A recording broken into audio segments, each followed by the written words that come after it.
The 5 Love Languages by Gary Chapman. Welcome to my channel. My name is Samuel and I want to make self-growth normal. If you want to make self-growth normal, because I don't want to do it alone. Who doesn't want to make self-growth normal? Then make sure to smash that like button for the YouTube algorithm. It helps with ranking and SEO and all this other stuff, and I really appreciate it because so much work goes into making these videos. This is that type of book that will easily compress decades into days. Days of just or more than just fresh thinking and perspective that would otherwise come from decades of pain and self-hatred. People who are like, don't fall in love, your heart will be broken. I tried it twice, and I'll never do it again because all men are stupid. All women are crazy. Don't listen to those people. They haven't worked with thousands of people who have been together for multiple decades each. Get books like this instead and do research. At least educate yourself on how things like love work. Because if you don't, I mean, do you really want to be that person? Let me tell you what is so great about this book. In my experience fully, I don't even think I've even scratched the surface, and I've gotten a ton out of it. As I may have hinted, this guy has worked with so many people, and he looked through 12 years of his own notes. He's like, well, I figure she doesn't feel loved. It's because he doesn't know what she wants and why she doesn't feel loved, and vice versa. And what do the individuals in couples expect from each other? The author found that these things that they expect from each other fall into 5 different categories. It's simple and easy to understand. The author explains this in the newer version of the audiobook during the pre-book interview. Some people hate interviews and audiobooks. I try to get what I can out of them. I usually find them pretty entertaining. This one was great, in my opinion, especially before the rest of the book started, so you have an idea of what to kind of expect and look out for. The book explains what happens to love after marriage. By the way, I do not think this book is like the end-all be-all, and maybe that shouldn't mean all that much because love in relationships is probably one of the least explored topics of mine in all of self-help. 6 months into a relationship, I think I should probably start changing that. I will it's one of those things after I finish the other 80 books that I'm going to review on the list. But I think love is just that deep and complex, that when this book is simplifying everything and saying that everything will be perfect if you apply it, I feel like that's not ultimately what the author's intention is. This is an extremely popular book in self-help, so I think any bad rep it has, it probably gets from that primarily. I think a lot of very popular like relationship and love books and self-help probably do for similar reasons themselves. That being said, ostensibly when you are in love, you will do anything for that person to, please them, because you are convinced that they feel the same. This is, as the author says, because of our inherent selfish nature as human beings. The love languages are like the best reason of, why a guy will always want to have sex, but the girl is always like, why doesn't he ever spend quality time with me? All he cares about is sex. One of them, his language is physical touch, and the other one, her language is spending quality time. We'll talk about these ones later in the review, but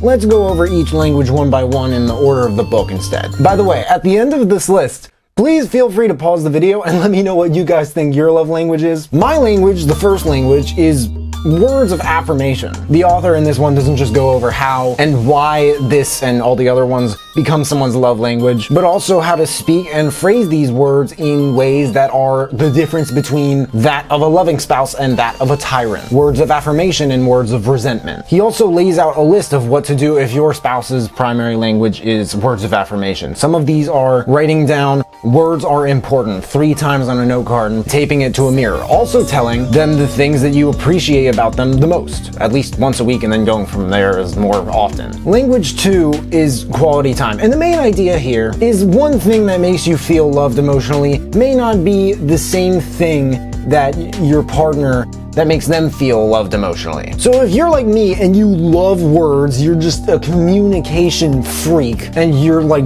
dying to express your love for someone with words, and your partner's is quality time, and they feel like their way of expressing love for you is spending quality time with you, you need to focus more on spending quality time with them, and they need to focus more on giving words of affirmation to you. Some of the ways of speaking this language are cutting out multi-hour time blocks to do things, at least particularly that your significant other or spouse enjoys, and finding maybe a few good days every 6 months or so to spend time together somewhere nice, uninterrupted. By the way, this all, for my fellow business people, has a profound effect on work life. Understand these things.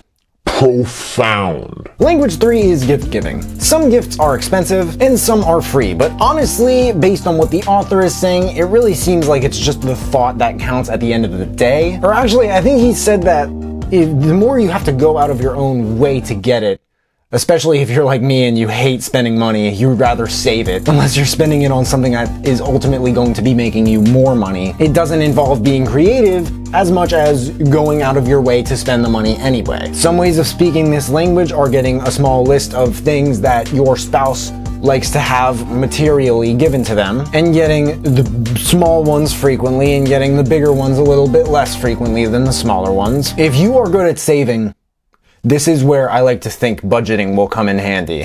Language 4 is acts of service or kindness. Something here I picked up is that there are not just languages, there are also dialects for each language. And I think this is talked about earlier in the book. Some people also end up with the same language, although this is kind of rare, they do end up with each other. That does explain some of the problems with this, and I think that alone is a part where it seems to lots of people the whole concept of love languages in general becomes a tad granular. Some ways to speak this language are asking for a list of small stuff at least, that your significant other or spouse wants done at least regularly for the next month, and doing at least a couple of them for the next month. Obviously the next month after that, and so on. And also doing the thing that they nag you about the most. Language 5 is physical touch. This one is really, really common. Originally, I thought it was mine. Sex, by the way, is not the only thing. Like, obviously, if your significant others is this one, ways to express it are hand holding, back, foot, and neck massages. Now, in closing of the summary, I want to quote the author saying,